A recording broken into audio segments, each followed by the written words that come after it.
Welcome back to the Hen House Files, the channel where we don't just peck at mysteries. We tear into them like a rooster that hasn't eaten in 3 days.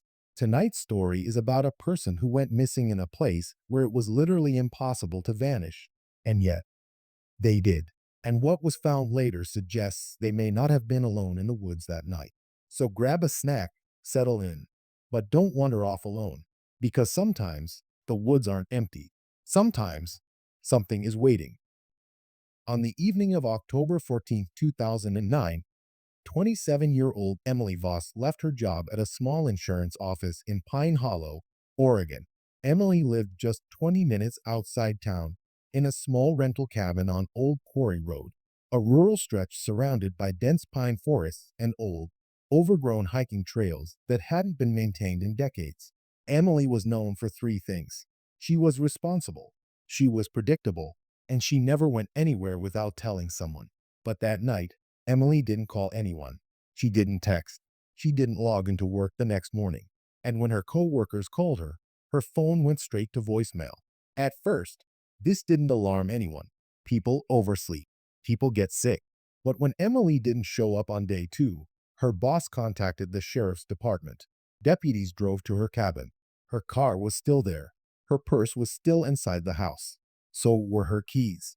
Her phone was charging on the nightstand, undisturbed, screen still displaying the time she unplugged it after work. The door was locked from the inside. No signs of forced entry. No signs of a struggle. No notes. No tracks. It was as if Emily had stood up and walked straight through a wall. But there was one detail. One small, extremely strange detail. The windows were open. All of them. As if someone or something wanted a way in or a way out. The sheriff's department began with a grid search of the woods surrounding the cabin. Search dogs were brought in. They picked up Emily's scent in the house, but lost it at the tree line, just a few feet into the woods. All except one dog, a retired canine, brought in as extra help by a volunteer firefighter, kept pulling northeast, toward the old Ranger Service road that had been closed for almost 30 years. The road had collapsed in places, overgrown with thick brambles and moss-covered stones. Officially, nobody went that way anymore.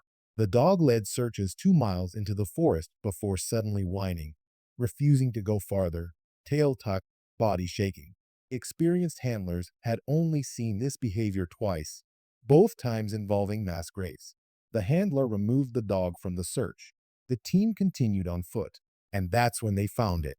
Not Emily, but her voice. Someone or something was calling for help, but the sound didn't echo. It didn't shift. It didn't move with the wind. It stayed in the same place, repeating the same three words. Help me, please. And the voice was Emily's. Except she had been missing for 3 days at that point, and no footprints, no scent trail, no broken brush. Nothing physical suggested she had been there. It was a voice with no source, a voice without a body. Searchers reported feeling watched, like something was standing just out of sight behind the trees. And then nightfall came, and they left. 3 weeks passed with no leads. Then, reports began coming in from drivers on Old Quarry Road, not about Emily, but about a woman walking alone at night. Descriptions matched her height, her hair color, her clothes. But everyone who reported seeing her said the same thing.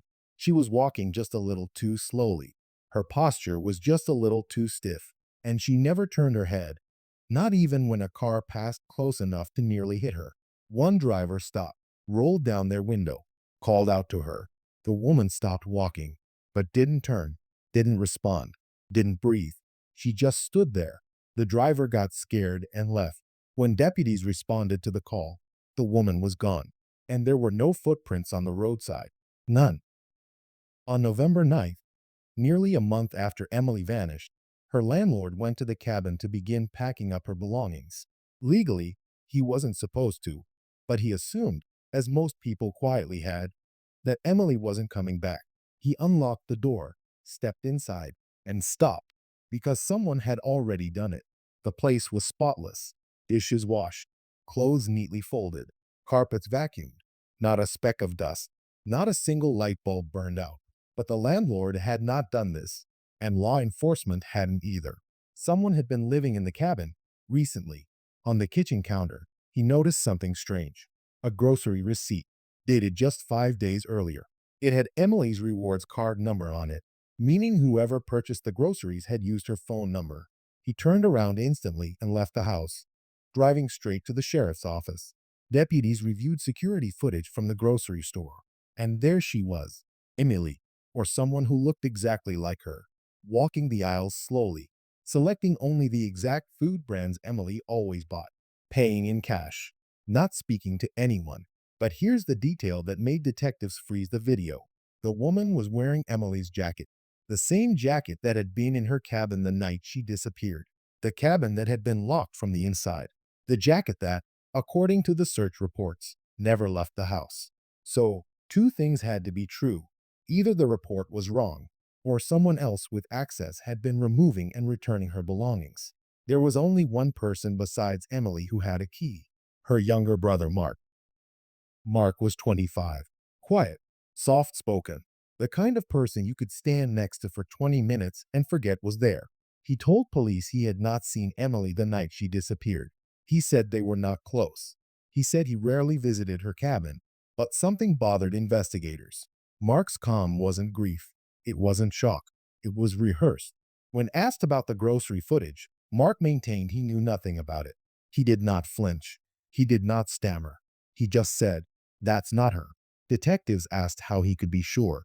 Mark looked up, slowly, and said, "Because Emily doesn't move like that." He didn't mean gait, stride, or posture. He meant behavior, the subtleties of familiarity that siblings notice without realizing. And then, unprompted, he added, "She wouldn't look at anyone. She never looked at anyone." The detective asked what that meant. Mark didn't answer. While investigators continued interviews, Emily's coworkers were asked to turn over work documents she had been handling before she vanished. What they found was unusual. Emily kept copies of everything, not just standard documents, but personal emails from coworkers, drafts of HR reports, private insurance claim notes, employee health histories, copies of birth certificates, copies of employment applications, hundreds of pages, almost like she was collecting identities, not stealing them, studying them. There was also a notebook.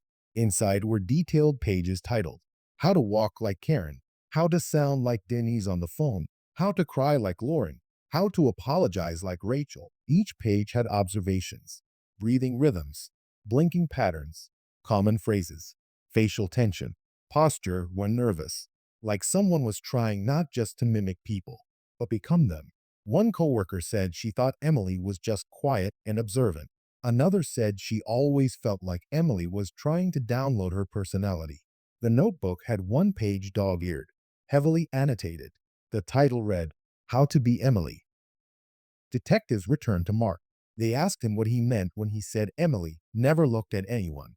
Mark hesitated, then asked if they knew Emily's childhood medical history. They didn't, so they requested it. Emily had been hospitalized twice as a teenager for something labeled in her medical records as severe identity dissociation with absorption, a rare psychological condition where a person does not develop a stable sense of self. Instead, they unconsciously mimic the personalities and behaviors of people around them, not intentionally, not manipulatively, but out of necessity, because they don't know who they are unless someone else shows them. Doctors noted Emily would mirror speech patterns, posture, tone, habits, often within minutes of meeting someone new. By her early 20s, hospital notes recorded a phrase used repeatedly by psychologists: "Emily does not have a personality. She borrows them." This was not well known to friends or coworkers. Emily understood how people reacted to mental health labels. She kept it hidden, but there was something else in her records, something that had been redacted at some point, then re-added as a handwritten addendum. Patient expresses an intense fear of being alone, as she reports that when alone, she loses track of herself.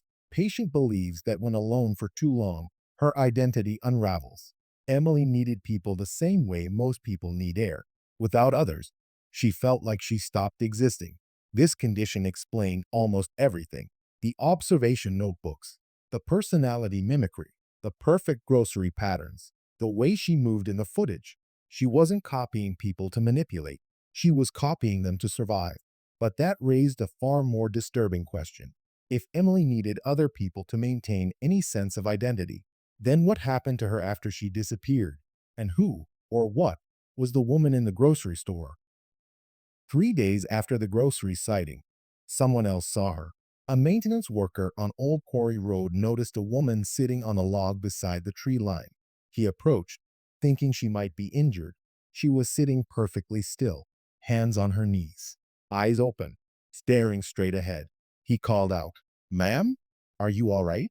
The woman didn't look at him, but her mouth began to move, very slowly, forming silent words. The maintenance worker got closer. Now he could hear her. She was whispering, "Which one am I? Which one am I? Which one am I?" He backed away, called 911. Deputies arrived, and this time, one of their cruisers had a dash cam pointed directly at her. This footage was never released to the public, but it became the centerpiece of the investigation. The woman continues whispering as deputies approach. Her breathing is slow, steady, controlled, and when an officer steps in front of her to get her attention, she does look up, and everyone who saw that footage described the same reaction. A look of emptiness, not fear, not confusion, not madness, just nothing, like an expression that had never learned how to exist. The officers speak to her softly. They ask her name. She mouths, "I don't know." One of the deputies asks directly, "Are you Emily Voss?" The woman hesitates. A long, slow hesitation. Then she whispers, "I can be." But here is the detail that locked investigators into a conclusion they would never publicly state. That woman? She did not blink. Not once. The entire 8 minutes and 22 seconds of footage. No blinking. No adjustment of focus. Just holding the face of Emily, like she was trying to remember how to wear it. Mark was called in one last time. He was shown a still frame of the dash cam footage. He stared at it for a long time, then said, "That's not my sister." The detective asked how he could be so sure. Mark replied, "Because Emily learned who she was from other people, and she spent the last month alone." He looked up, eyes hollow, voice almost gone. There's nothing left for her to copy now. The official case file lists Emily as missing, presumed deceased. The woman in the footage was admitted to psychiatric care. She did not fight. She did not speak further. She did not resist. She just sat there, perfectly still, like a placeholder, like an empty outline waiting for someone to step into it. Doctors documented one thing in her chart. Under behavioral notes, patient does not appear to recognize her own reflection. When presented with a mirror, she watches it as though waiting for it to move first. The staff named her Jane Doe because she never gave them another name. And in a facility full of people lost in their minds, she was the most disturbing patient they had ever seen. Not because she was violent, but because she was a vacancy, a human shape with no one inside. And that brings us to the end of tonight's case. A disappearance that didn't leave a body, only a question. What are we, when stripped of everything we learned from others? A mystery like this leaves us all a little rattled. But that's what we do here at Hen House Files. We poke at the shadows, scratch at the secrets, and sometimes we find a feather or two left behind. Until next time, stay safe, stay aware, and remember, don't go roosting alone.